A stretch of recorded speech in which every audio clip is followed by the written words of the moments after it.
کہ کیا اقوام متحدہ کی قراردادیں تو کوئی علاقائی معاہدہ دو طرفہ معاہدہ بین الاقوامی معاہدوں کو سپرسیڈ نہیں کر سکتا. قراردادیں اپنی جگہ بالکل اہمیت کی حامل ہیں، اسی طرح ہیں، اور پاکستان اپنے یہ موقع بھی بارہا دے چکا ہے کہ ہم مسئلہ کشمیر کو اقوام متحدہ کی قراردادوں کی روشنی میں حل دیکھنا چاہتے ہیں. کشمیری بھی اسی بات کا مطالبہ کر رہے ہیں کہ ہمیں انہی قراردادوں کی روشنی میں حق خود ارادی دیا جائے، حق رائے دے دیا جائے، استصواب رائے کا حق دیا جائے. تو وہ قراردادیں بالکل موجود ہیں، پوری طرح انٹیکٹ ہیں، یونائٹڈ نیشن کے ایجنڈے کے اوپر ہیں، اور ان کو کوئی علاقائی معاہدہ متاثر نہیں ٹھیک ہے کر سکتا. سردار صاحب، یہ جو ریسنٹلی بھی ہم نے خبر آئی تھی افسوسناک کہ کشمیری لیڈر جو ہے وہ جیل کے اندر جو ہے ان کی وہاں پہ شہادت ہوئی، اور ابھی بھی ہمارے کافی جو سینئر لیڈرشپ ہے پی ایچ سی کی، حریت کانفرنس کی، وہ پابند سلاست ہے، جیلوں کے اندر ہے. پھر جو خواتین کے ساتھ زیادتی کی جاتی ہے، آئے دن جو وہاں پہ زیادتیات جو ہے وہ کی جاتی ہیں، اس کو آپ کیسے مطلب انٹرنیشنل کمیونٹی میں کیسے اجاگر کیا جا سکتا ہے کہ جن لوگوں کو آپ نے ایکسٹرا جوڈیشل کلنگ کر رہے ہیں اور عمر رسیدہ لوگوں کو جو ہے آپ نے جیلوں کے اندر رکھا ہوا ہے، ان کو کوئی یعنی لیگل ایڈ جو ہے ان کو نہیں ملتی. یاسین ملک جو ہیں، آپ ان کی طبیعت دیکھیں، ان کی صحت کو اگر آپ دیکھیں، لیکن ان کے ساتھ جس قسم کا سلوک کیا گیا ہے. یہ مقبوضہ جموں و کشمیر کی جیلیں جو ہیں وہ بری ہوئی ہیں سیاسی قیدیوں کے ساتھ، اور 8 10 15 سال سے عدالتوں کے کیے ہوئے فیصلوں کے باوجود لوگ وہاں موجود ہیں. ایکسٹرا جوڈیشل کلنگز ہو رہی ہیں. آپ یاسین ملک صاحب کو آپ نے ذکر کیا، وہ زندگی اور موت کی کشمکش میں ہیں. آسیہ اندرابی صاحبہ ہیں، اور ان کے میاں ہیں ڈاکٹر قاسم جو ہیں، ان کو 28 سال ہو چکے ہیں مسلسل بے گناہ حالت میں جیل میں پڑے ہوئے ہیں. شبیر شاہ صاحب ہیں، باقی لوگ ہیں. یہ میر وائز صاحب گھر میں نظر بند ہیں، میر وائز عمر فاروق صاحب. تو ساری کی ساری جو قیادت مسرت عالم صاحب، اور یہ بڑی تعداد میں لوگ، کچھ شہید ہو گئے، کچھ جیلوں میں بند ہیں، اور کچھ پابند سلاسل ہیں، کچھ گھروں میں نظر بند ہیں. یہ ساری صورتحال بالکل اس بات کا تقاضا کرتی ہے کہ ہنگامی طور پر جو ہے وہ ساری دنیا کے اندر مسئلہ کشمیر کو پوری قوت کے ساتھ اجاگر کیا جائے، اٹھایا جائے. کشمیری وفود حریت کانفرنس کے لوگوں پر مشتمل جو ہے وہ وفود بیرونی دنیا میں بھیجے جائیں، اور دنیا کو سینسیٹائز کیا جائے. OIC کے فورم پر اس پر بات کی جائے، یورپین یونین کے فورم پر بات کی جائے، یونائٹڈ نیشن کے فورم پر بات کی جائے، آسیان کے فورم پر اس پر بات کی جائے، اس میں سارک کے فورم پر اس پہ بات کی جائے. جتنے فورمز بھی ہیں ہمیں انہیں سینسیٹائز کرنا چاہیے، اور ہمیں پوری طرح اس بات پر مستعدی سے پوری طرح چوکنا ہو کر جو ہے الرٹ ہو کر. دیکھیں ہندوستان نے جتنے بھی اقدامات کشمیر میں کیے ہیں اس کا انہوں نے پہلے باضابطہ طور پر اعلان کیا ہے. نریندر مودی نے انتخابی مہم کے دوران آرٹیکل 370 کا ذکر کیا، 35A کا ذکر کیا، ان کو ایبروگیٹ کرنے کا وعدہ کیا، اور آہستہ آہستہ کرتے رہے. ایسا نہیں ہوا کہ ہندوستان نے کوئی قدم حادثہ تر اٹھایا ہے اور ہم بے خبر تھے، بلکہ ساری دنیا جان رہی تھی کہ کیا ہو رہا ہے. اس کے باوجود ہماری طرف سے بڑی سستی اور کوتاہی کا مظاہرہ کیا گیا. اس کو اب تیزی کے ساتھ اٹھانے کا وقت ہے. ہماری جو کشمیر کمیٹی ہے، یا اس کے حوالے سے آپ کیا کہیں گے، جو ہماری پارلیمنٹ کی کشمیر کمیٹی ہے؟ گزارش یہ ہے کہ میں اگر آپ سے گزارش کروں کہ مجھے کشمیر کمیٹی کے چیئرمین کا نام آپ بتا دیں تو میرا یقین ہے، چونکہ مجھے تو معلوم نہیں ہے تو میرا یقین ہے کہ آپ کو بھی معلوم نہیں ہوگا. اس طرح کی Kashmir committee P T I کے دور میں تو شہریار کو آخری ٹائم اس کو دیا گیا تھا یہ عہدہ. نہیں، یہ مطلب ہے ایک قسم کا مذاق ہے. کشمیر کمیٹی جو ہے اس پر کوئی آدمی جسے پاکستان کی سیاست میں بہت زیادہ انوالو نہ ہو، ایسے کسی آدمی کو جو پارٹیز کی بنیاد پہ ملک کو نہ دیکھے بلکہ ملک کی بنیاد کو، جماعتوں کو دیکھتا ہو، کسی ایسے نیوٹرل آدمی کو تلاش کر کے کشمیر کمیٹی کا چیئرمین لگانا چاہیے تاکہ وہ کشمیریوں کی بات بھی سن سکے. اور کشمیر کمیٹی بڑا امپورٹنٹ فورم ہے، کشمیر کمیٹی بڑا امپورٹنٹ فورم ہے. فارن آفس کو اس میں کام کرنا چاہیے، وزارت امور کشمیر. چلیں بالکل صحیح ہے. بہت شکریہ سردار عتیق صاحب، سابق وزیر اعظم آزاد جموں اور کشمیر. ناظرین، ہم سے گفتگو کر رہے تھے. اور یہ بلیک ڈے جو ہے ہر سال منایا جاتا ہے 27 اکتوبر کو، جس دن انڈینز نے اپنی ٹروپس جو ہیں وہ اللیگلی کشمیر کے اندر اتاری تھی، اور ابھی تک اس کا فیصلہ نہیں ہو سکا. یہاں پہ ایک شارٹ بریک لیں گے، واپس آ کے پروگرام کو آگے بڑھاتے ہیں. ہمارے ساتھ رہیے گا. ویلکم بیک ناظرین. ہمارے ساتھ موجود ہیں امتیاز عالم صاحب، سینئر صحافی ہیں، مصنف ہیں، اور آپ پاکستان کی سیاست کو کئی دہائیوں سے بڑے قریب سے دیکھ رہے ہیں، ان سے ہم گفتگو کریں گے ملک کے جو اس وقت موجودہ سیاسی معاشی صورتحال ہے وہ کس طرف جا رہی ہے۔ بہت شکریہ امتیاز عالم صاحب، آپ نے ہمیں ٹائم دیا۔ سب سے پہلے تو یہ کائنڈلی یہ بتائیے گا کہ عمران خان صاحب جو ایک لانگ مارچ بڑے عرصے سے جس کا وہ تذکرہ کرتے رہے، الٹیمیٹلی انہوں نے اناؤنس کر دیا، کیا یہ لانگ مارچ وفاقی حکومت کے لیے کوئی خطرہ ہو سکتی ہے ان کی حکومت کو ٹاپل ڈاؤن کرنے کے لیے، اور وہ جو ایک ان کا ایک ڈیمانڈ ہے کہ بھئی الیکشن جو ہیں ان کو جلد از جلد اناؤنس کیا جائے؟ پہلے تو میری دلی تعزیت ارشد شریف کی کے قتل پہ، جو بہیمانہ قتل ہوا ہے، بڑا قابل مذمت ہے۔ اس کی عالمی تحقیقات ہونی چاہیے، یو این کے ذریعے یا اسکاٹ لینڈ یارڈ کے ذریعے، اور اس سے پہلے ہم اسپیکولیشن میں نہ پھنسے۔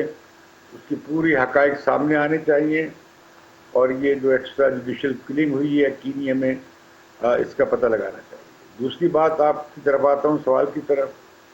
آپ کا سوال، عمران خان اس لانگ مارچ سے پولیٹیکل موبلائزیشن کرنا چاہتے ہیں۔ وہ 7 دن جی ٹی روڈ پہ رہیں گے اور خوب اپنی پبلسٹی کریں گے اور عوام کو متحرک کریں گے اپنے ایجنڈے کے گرد یا بیانیے کے گرد۔ لیکن اس بار وہ کہہ چکے ہیں کہ وہ ریڈ زون نہیں جائیں گے۔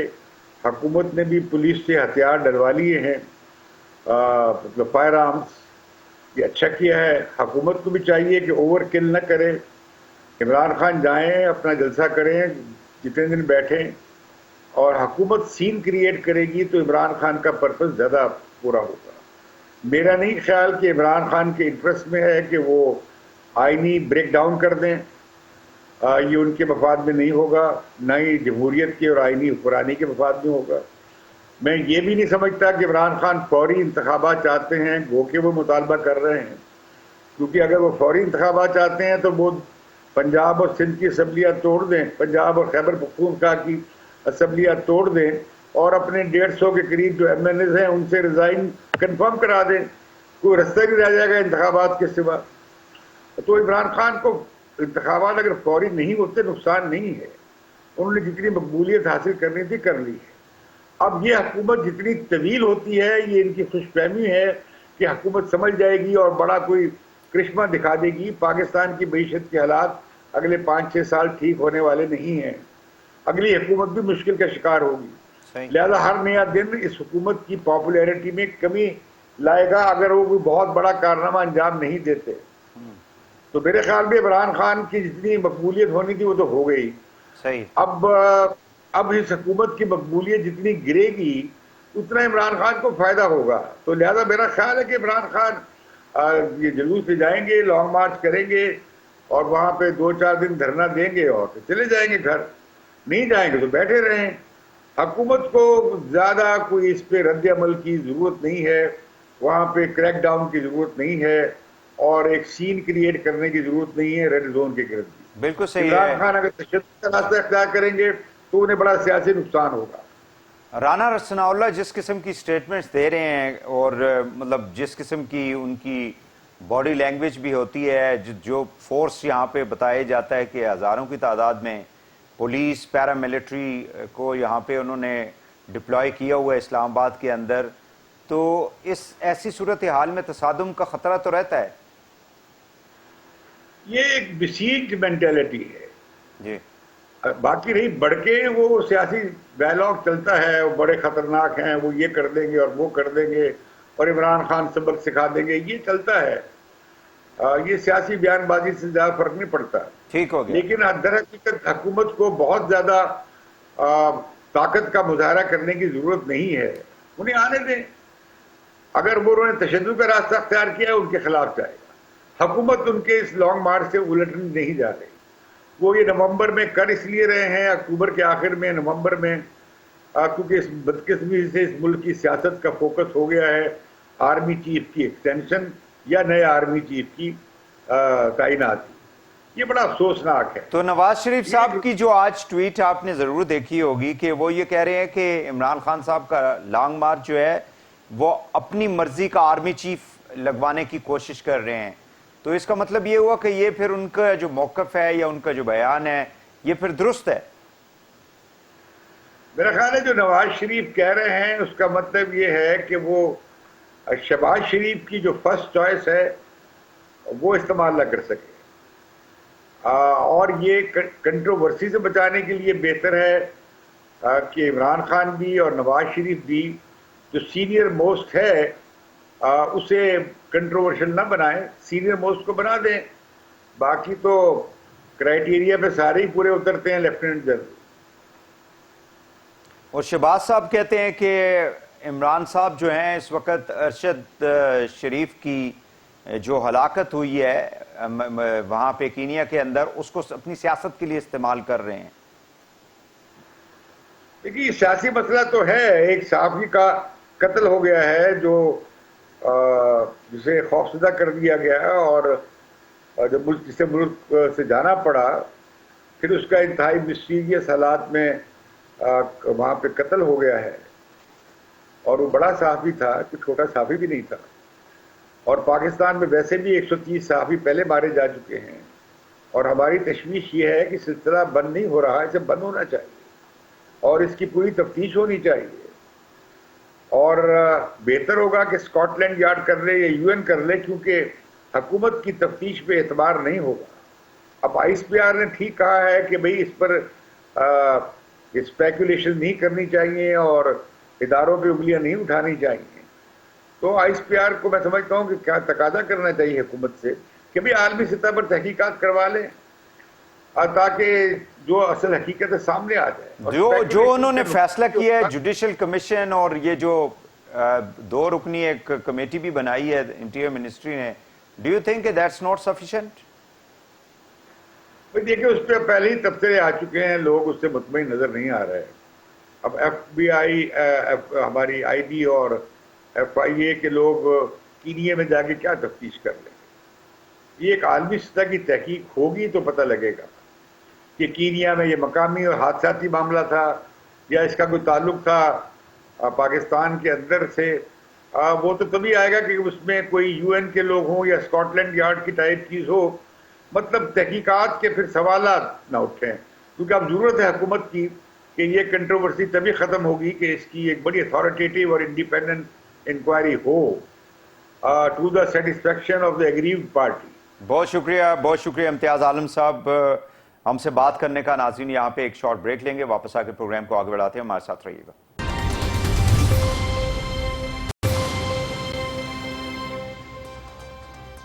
ویلکم بیک ناظرین، آپ کو معلوم ہے کہ کل سپریم جوڈیشل کمیشن کا اجلاس ہوا تھا جس میں نئے جو ججز ہیں سپریم کورٹ میں ان کی ایلیویشن تھی ہائی کورٹ سے، اور اس کے اوپر جو ہے وہ چند نام جو ہے اس کے اوپر اتفاق رائے جو ہے وہ کیا گیا ہے، اور اس حوالے سے ایک ڈیبیٹ چل رہی ہے جو ہماری لائر کمیونٹی ہے یا جو لیگل فریٹرنٹی ہے، ایون پولیٹیکل سرکلز کے اندر، کہ جو سینیورٹی ہے اس کو شاید کنسیڈر نہیں کیا گیا ہے سینیورٹی کی پوزیشن کو، اور کچھ ایسے لوگوں کو یا معزز ججز کو پروموٹ کیا گیا ہے جو دوسرے لوگوں کا حق جو ہے شاید اس کے اندر ان کو وہ نہیں مل سکا۔ اس حوالے سے ہم گفتگو کریں گے۔ میرے ساتھ موجود ہیں جناب حامد خان صاحب، senior advocate supreme court of Pakistan اور مرکزی رہنما ہیں آپ پی ٹی آئی کے۔ بہت شکریہ حامد خان صاحب، آپ نے ہمیں ٹائم دیا۔ آج ہم نے دیکھا کہ جو لا منسٹر ہیں انہوں نے بھی ریزائن کر دیا، اس سے پہلے اٹارنی جنرل آف پاکستان اشتر اوصاف صاحب جو ہیں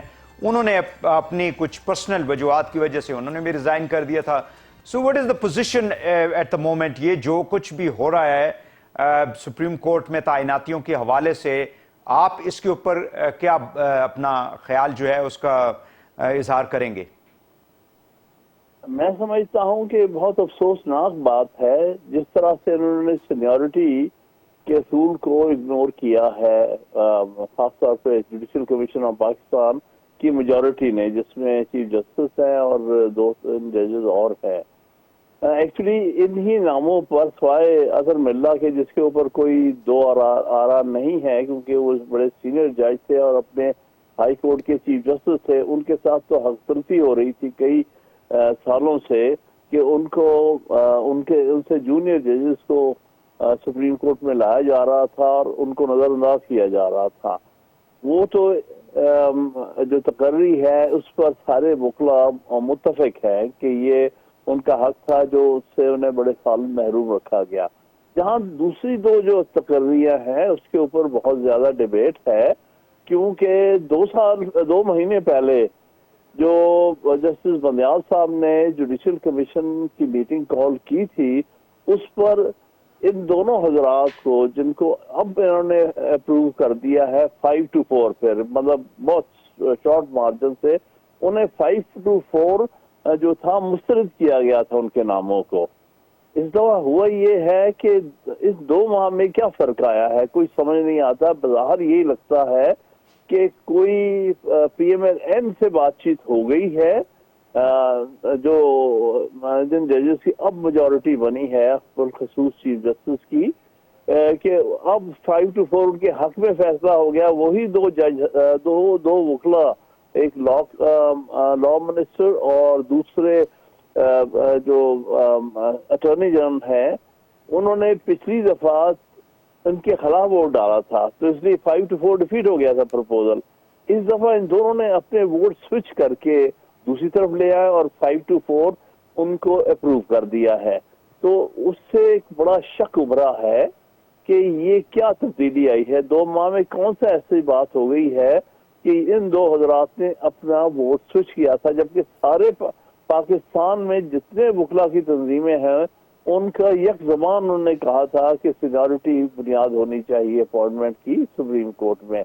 تو یہ جو کل آیا ہے وہ وکلا کے لیے بہت حیران کن اور افسوسناک خبر ہے کہ جس انداز سے انہوں نے اپنے ووٹس جو ہیں وہ تبدیل کیے ہیں وکلا کی مرضی کے خلاف، کوئی سیاسی وجوہات کی بنیاد پر، یہ سچی کوئی. اچھا احمد خان صاحب، مجھے یہ بتائیے گا کہ پاکستان بار کاؤنسل جو ہے اور سپریم کورٹ بار ایسوسیشن جو ہے، ان کا موقف اس حوالے سے کیا ہے ابھی جو نئی یہ جو پروموشنز ہو رہی ہیں؟ انہوں نے جو ریزولوشن پاس کیا تھا اس میٹنگ سے پہلے، اس میں کلیئرلی انہوں نے کہا تھا کہ ہم صرف حسن منڈلا کی جو اپوائنٹمنٹ ہے یا پرپوزل ہے اس کو سپورٹ کرتے ہیں، کیونکہ وہ سینیورٹی کی بنیاد پر ہے. باقی جن کے نام پرپوز کیے جا رہے ہیں وہ سینیورٹی پرنسپل کے خلاف ہے، اس لیے ہم اس کی مخالفت کرتے ہیں. لہذا وکلا کی تنظیموں میں کسی تنظیم نے بھی ان اپوائنٹمنٹس کو سپورٹ نہیں کیا، بلکہ بہت افسوس کا اظہار ہوا سارے پاکستان میں. حامد خان صاحب، اس طرح تو پھر کچھ ایسے ڈیسیژنز پچھلے چند سالوں میں جو عمران خان صاحب یا پی ٹی آئی کے حق میں آتے رہے ہیں، جس میں مطلب جب فیصلے آ جاتے تھے تو محترم چیف جسٹس آف پاکستان کو بھی اس میں ہم دیکھتے تھے کہ ان کے حوالے سے بھی گفتگو کی جاتی تھی، پھر اسلام آباد ہائی کورٹ کے چیف جسٹس کے حوالے سے بھی اس طرح کی گفتگو کی جاتی تھی. تو جو نواز شریف صاحب کے حوالے سے جو فیصلہ دیا تھا پچھلے چیف جسٹس نے، ثاقب نثار نے، آپ کو معلوم ہے کہ انہوں نے پھر ان کو تنقید کا نون لیگ بناتی رہی ہے. تو یہ تو ساری پولیٹیکل پارٹیز جو ہیں ان کا پھر اپنے انٹرسٹ ہوتے ہیں، شاید اس وجہ سے یہ ساری باتیں کرتے ہیں. پھر وہ دیکھیے، اس میں بے شک پولیٹیکل پارٹیز کی اپنے معاملات ہیں اور ان کی اپنی سوچ ہے، جس میں اگر ان کی مرضی کے خلاف فیصلے ہوتے ہیں تو اس پر آواز بلند کرتے ہیں یا ناپسندگی کا اظہار کرتے ہیں. میں بات کر رہا ہوں کہ وکلا کی سوچ کیا ہے اس معاملے، کیونکہ ہم وکلا جو ہیں سب سے قریب ہیں اس سسٹم کا حصہ ہے. نہیں، لیکن وکلا بھی تو پولیٹیکل پارٹیز کا حصہ تو ہوتے ہیں نا، مطلب نہیں. اب دیکھیں نا، وکلا کو اس معاملے میں پولیٹیکل پارٹیز کی لائن ٹو نہیں کرنی چاہیے. ہماری سوچ یہ ہے کہ وکلا یہ تو شاید کوئی آئیڈیلزم میں ہی ہو سکتا ہے، کوئی پلیٹو کے یوٹوپیا میں ہو سکتا ہے، پریکٹیکل پالیٹکس میں تو آپ کو معلوم ہے ایسا نہیں ہوتا. نہیں، یہ ہوا ہے تو افسوس ہوا نا. جو کل ہوا ہے کہ 2 وکلا نے اپنا ووٹ جو پہلے دیا تھا اس کو تبدیل کیا ہے، اور وہ اس کے پیچھے بڑے سوالات ابھر رہے ہیں. بہت شکریہ احمد خان صاحب ہم سے بات کرنے کا. Senior advocate supreme court of Pakistan, مرکزی رہنما آپ تحریک انصاف کے. ناظرین، آج کے لیے اتنا ہی. پروگرام سے وحید حسین کو اجازت دیجیے. کل انشاءاللہ دوبارہ آپ سے ملاقات ہوگی. اللہ حافظ.